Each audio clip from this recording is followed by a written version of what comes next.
Punjab Kings, अगर कल ये मैच कोई हार सकता था तो वो पंजाब किंग्स ही थी। अगर कल ये चेस कोई कर सकता था तो वो भी हैदराबाद ही थी। और कल उन्होंने बता दिया कि उनकी टीम को सबसे ज़्यादा डेंजरस टीम क्यों कहते हैं। वैसे अगर मैं बात करूँ अभिषेक शर्मा, इस बंदे ने सिर्फ एक इनिंग में इतने रन्स बनाए जितने रोहित शर्मा पिछले 10 इनिंग में नहीं बना पाए। तो उस बंदे का पोटेंशियल भाई heads off to him, talent भी गजब का है।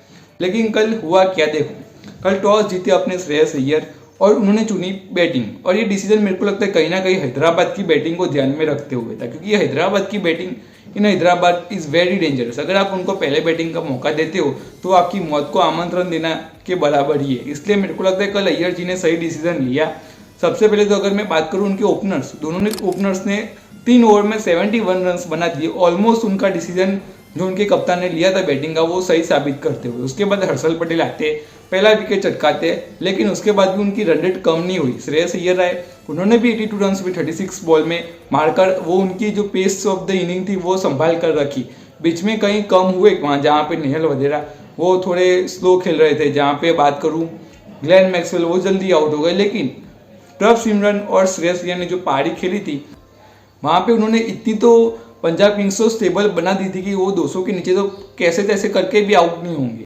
वो दोनों को मैं क्रेडिट देना चाहूँगा। एट द सेम टाइम में एंड में जाके मार्कस स्टोइनिस, उन्होंने भी 34 रन की एक ताबड़तोड़ पारी खेली और उसी की वजह से कल पंजाब का स्कोर 245 पे पहुंचा। अगर मैं बात करूँ श्रेयस अय्यर की, इस बंदे में सच में इस बार कहर मचा दिया है। आईपीएल में उन्होंने अभी तक 280 रन बनाए 5 इनिंग में, जहाँ पे 350 है और वो भी 200 की सेकेंड से। तो आप समझ सकते हो कि ये बंदा अब सीरियसली एक कंटेंडर बन चुका है 2026 के T20 वर्ल्ड कप के लिए for number 3 spot. At the same time मैं बात करूँ वो 2021 के वर्ल्ड कप में भी रिकमेंडेशन में थे, वहाँ पे उनको इंजरी की वजह से मौका नहीं मिला। 2022 में भी वो रिकमेंडेशन में थे, बट वहाँ पे दीपक हुडा एक कदम आगे निकल गए। 2024 में उनका एक तो वो बीसीसीआई के साथ थोड़ा दंगा हो गया था, इसलिए उनको मौका नहीं मिला। बट मेरे को लगता है इस बार वो निश्चय कर लिया 2026 का जो T20 वर्ल्ड कप है वहाँ पे वो एटलीस्ट अपना बेस्ट देंगे कि एटलीस्ट वो रिकमेंडेशन में भी हो, प्लेइंग 11 में भी हो उस वर्ल्ड कप में। और ये खराब ऑप्शन भी नहीं है, क्योंकि श्रेयस अय्यर नंबर 3 पे एक स्टेबिलिटी लाते हैं, ऐसा मेरा मानना है। तो आई थिंक वो एक सीरियस कंटेंडर है। प्रभ सिमरन उन्होंने भी अच्छी बैटिंग की और प्रियांश आर्या तो वो तो फॉर्म में है ही। तो आई थिंक पंजाब किंग्स की बैटिंग तो अच्छी थी। एट द सेम टाइम में हैदराबाद की बॉलिंग की बात करूँ, वहाँ पे हर्षल पटेल 4 विकेट चटकाए और वो भी अपनी एक्स टीम के सामने पंजाब किंग्स के सामने। तो आई थिंक वो भी एक उनको भी अंदर से फील आया होगा कि यस आपने मेरे को बाय बैक नहीं किया, मैंने आपको ही आपकी टीम को ही 4 विकेट चटका के परेशान कर दिया। एट द सेम टाइम ई मलिंगा, श्रीलंका के नहीं हमारे इंडियन मलिंगा, उन्होंने भी 2 विकेट चटकाए और वो आई थिंक अच्छी बॉलिंग कर रहे थे। तो बस उन दोनों के अलावा बाकी हैदराबाद की बॉलिंग में दम नहीं था। कल मोहम्मद शमी का दिन खराब से खराब सबसे बेकार दिन गया।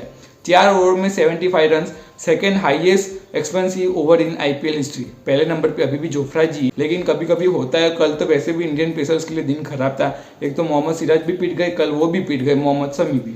तो चलता रहता है, लेकिन फिर आती है हैदराबाद बैटिंग करने के लिए और फिर हैदराबाद ही दिखती है। आई मीन सच बताओ, कल जो जिस तरह वो बैटिंग कर रहे थे मेरे को ऐसा लग रहा था कि जैसे कोई मैच का हाईलाइट्स चल रहा है। उसमें भी अभिषेक शर्मा, इस बंदे ने सेंचुरी तो मारी लेकिन कितने रिकॉर्ड्स क्रिएट किए।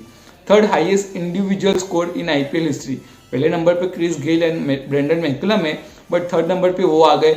Highest Indian individual score in IPL history, उन्होंने राहुल का रिकॉर्ड तोड़कर 141 बना के इंडियन एक ऐसे इंडियन बने जिन्होंने हाईएस्ट स्कोर किया। Highest score in the chase in IPL history, I mean 141 is the highest score. उसके अलावा सेकंड नंबर पे मार्कस स्टोइनिस का आता है 124 नॉट आउट। आई थिंक इतने सारे रिकॉर्ड बना दिए और अब मेरे को सच में लगता है इंडिया के लिए फ्यूचर ओपनर तो यही होंगे T20 फॉर्मेट के लिए। इस बंदे में सीरियसली कुछ तो काबिलियत है भाई, जिस तरह बैटिंग की और जिस तरह वो बैट पकड़ते हैं। आई मीन वो ऊपर से बैट पकड़ते हैं ना कि बॉटम से। तो उससे फ़ायदा क्या होता है, जो बैट का स्विंग होता है वो उनको आसानी से मिलता है। और उनकी बैटिंग देखकर मेरे को युवराज सिंह की याद आती है। वैसे भी उनके गुरु तो वही है। At the same time Travis head भाई, उस बंदे ने भी कल रन्स मार दिए। वैसे वो बंदा फॉर्म में ही था, बीच में वो नवरात्रि आई इसलिए उसकी शक्तियाँ थोड़ी कम हो गई, लेकिन जैसे ही नवरात्रि खत्म हुई उनकी शक्तियाँ वापस आ गई। तो यस वो तो नॉर्मल है उनके लिए।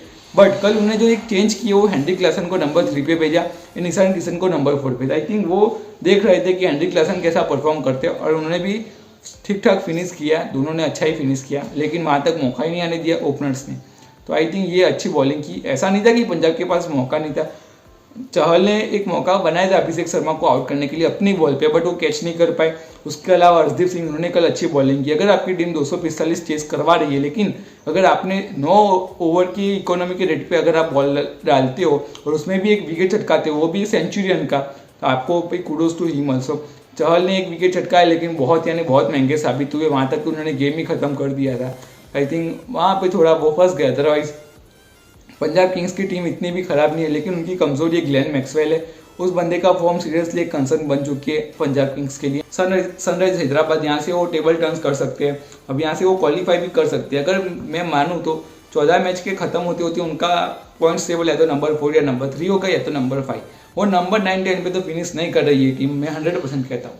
So yes, I hope you like this video. Like अच्छा लगे तो लाइक करिए, ना अच्छा लगे तो डिसलाइक करिए, आपके पास दोनों ऑप्शन है। Thank you.